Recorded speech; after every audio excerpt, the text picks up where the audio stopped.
Late entrant Yvonne Seymour had a blind spot during teacher training. There's always people at university, there's always the ones that are there, they're great, they can use the computers, got them at home, all the technology at home. Not me. Could never do whatever the ICT lecturer tried to tell us. Whatever she told me, it never worked. And I was always the one that used to sit there and go, that's not what should have happened. So I'm not an ICT expert by any means. I don't know what's plugged into the back of here, but there's something plugged into the green bit. She only really started to learn how to teach ICT once in school. It wasn't really until I was teaching myself in school that I actually started to get the training and the skills that I needed to help me teach ICT and to teach the children through ICT. So why is Yvonne in a programme about how to teach ICT effectively to special needs pupils? She's no expert, and she picked the subject up as she went along. So I've really gone for using simple things, things that everybody's got on their PCs, projectors that we've all got, whiteboards that we've all got, and then develop my skills very much along this is what I can do, this is what I want to do for the children, this is what I want to teach them, I'll teach it this way. Yvonne's idea is an electronic storybook. Pupils use text, pictures and sound clips to make their own e-books. It was cold and damp and scary in the spooky woods. The towering trees looking down with angry twisted trunks. The clever thing is that the range of ICT tasks is so varied that every pupil, including all special needs pupils, can join in and learn. We are encouraging our children to become the authors and illustrators. Why? Allowing children to use their own success, their own writing, their own drawing, their own sound recording to make something and have ownership of their own book. Because we're going to insert something into our book, aren't we? So where do you think we're going to find the menu for the mic from? To put it in a book is wonderful, but to put it on a screen for other children to share gives them a tremendous positive boost. It encourages their self-esteem, it raises their awareness of who they're actually working for. They're not just writing it for the book, they're writing it for somebody else to see. Perhaps it shouldn't work. It's been devised by someone who's self-taught in the subject, and it depends on no flashy outside resources or elaborate work schemes. But it does work. Why? The lessons were clearly very well planned. Yvonne had looked at the range of needs of the pupils in the class, and she'd grouped the pupils in different ways at different times. She looked at a blended learning approach. A bit of jargon, but that means using ICT in some context and actually doing things that don't use ICT. And I think that was very, very effective. We're going to insert a picture into your e-book and to insert some sound into an e-book, okay? I think if you look at the lessons that were happening yesterday and today, I think it actually included every single pupil that was in that lesson, because there wasn't a single person in that lesson that didn't get something out of it. Everybody achieved. They all got their success criteria. They were all able to do some parts if it was only talking to a partner. And that's easier said than done. Cape Primary in Birmingham is described by Ofsted as being in a significantly disadvantaged area. 80% of pupils are FSM and 40% are registered special needs. Who can remind me what I had to do when I logged on? We do some thinking time first, Y3. Think. What did we do when we came in on Friday? How did I log on? Jordan? If you write your name on the top part and then write your second name without a space, and then you needed to copy at the bottom where it said password, and then you needed to write password at the Oh, that's absolutely brilliant, Jordan. When you do the e-books, because they can see that it's them that's putting the text in, it's them that's putting the pictures in, it's their friends and their sounds that they can hear. That's what's magical to them. It's not some disjointed voice that they've never heard before. It's not some pictures that they've never seen before and they don't relate to. It's pictures that they've seen, they've made and they've put into an e-book, so it all becomes very real to them.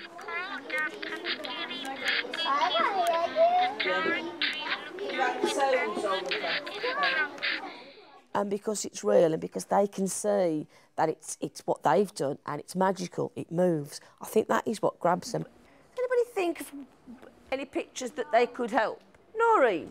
I think she could put like a wood like she could put like tall trees or monsters.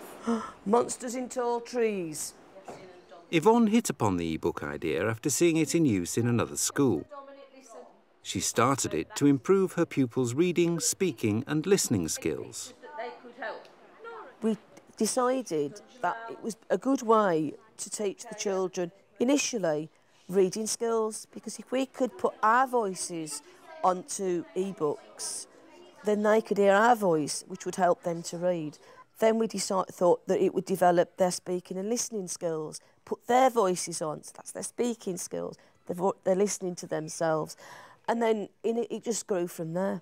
The woods were smelly, like the old cat. Yvonne soon realised that e-books also presented a way of successfully differentiating tasks to cater for a class with a big range of ability. Good girl. Have we got sound in our story? Well, not everybody was supposed to do that, were you? Who managed sound in their story? Well done. I split it up in a way where I'd got the more able children were able to write in their text themselves and were very able to go and think about the words they wanted to use.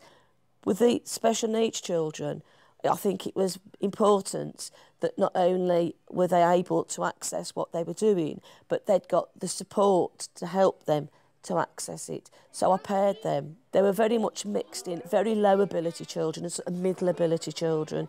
So as there was somebody that could read a little bit, some children that couldn't read at all, but they were paired with somebody that had got some skills, somebody that got very, very low skills.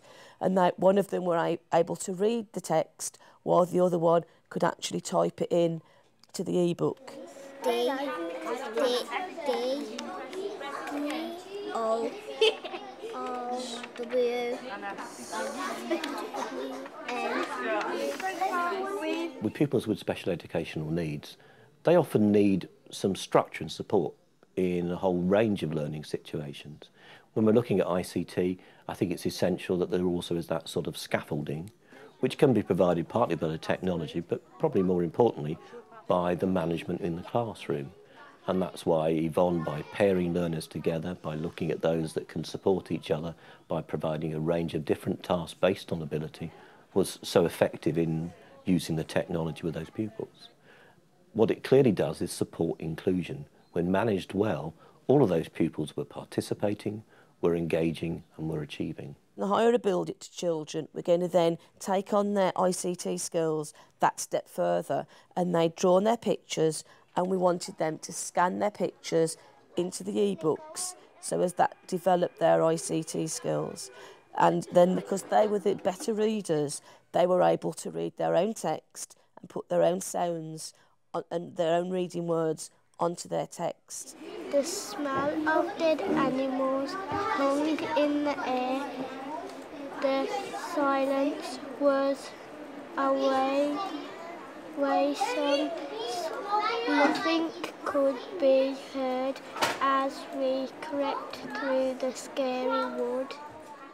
The lower ability children that weren't quite ready to do the scanning process were able to access the pictures from the shared area, again in pairs, so as they'd got the support of somebody else, of their working partner, to actually help them to then access the picture from the shared area, so as they were able to then put it into their e-book. In terms of differentiation, we can make the resources fit the child. almost to the individual child rather than just a group of children, so that we're able to differentiate. Once we've got a resource, we can choose how that is meted out to each child, or we can change it to the needs of the child. If one child has a lower language ability than another, then we can bring that down. The smell was horrible. You can't do that if it's a paper resource, for instance, if it's been a manufactured resource. How are they organised? What order are they in? It should be very familiar if you think about it. So what order are they in? The alphabet, aren't they? They're in alphabetic order. For many teachers, ICT is still new and quite threatening, quite challenging. And I think the secret for those teachers is actually to get to know one piece of software really well. From my experience of going around to schools across the country, those schools that focus on maybe one or two pieces of software, learning as a whole school, not just the teaching staff, the teaching assistants, everyone involved in teaching and learning in the classroom, how to use that piece of software really well, often is the sort of foundation for really effective practice. I think we've seen a development of all of our children, whatever special needs they have, whether it's a learning disability or a physical disability. The ICT gives us a further dimension to actually make things accessible for them. It allows them to express themselves more, and it allows them to fulfil the self-esteem that they actually need in order to make their way through the world. There's the mic, but where on there does it tell us? Do you think we're going to find the menu from? Insert. Insert, good boy. What are we going to add in? If you're going to add our voice, we're going to be adding a text box. Movies and sounds. Movies and sounds, good boy. If you took a snapshot of children 5, 6 years ago and looked at them again today, you would see more confident children, more able children. They will discuss their strategies with you. They will explain to visitors what they're doing and why they're doing it. 6 years ago, they probably couldn't have done that. It wouldn't be possible for them. And a lot of that is down to ICT and the impact that it's had. I think what's very clear from the practice we saw in Yvonne's classroom is that what she was bringing to that was a newly developed understanding of the use of ICT in learning and teaching. What she had was the experience of teaching, and really what ICT is just a tool to support the effective classroom teacher. What's important is she knew what she wanted to do with the range of abilities, the range of differences that existed in that classroom. She knew what she wanted to achieve. And what was clever was that by using that growing understanding of ICT, she matched the two together. She used ICT, which at the end of the day is just a tool, very appropriately. The comfort, I think, there for all teachers is that we can all do it. I think you've worked really hard today, children. Give yourselves a tap on the back.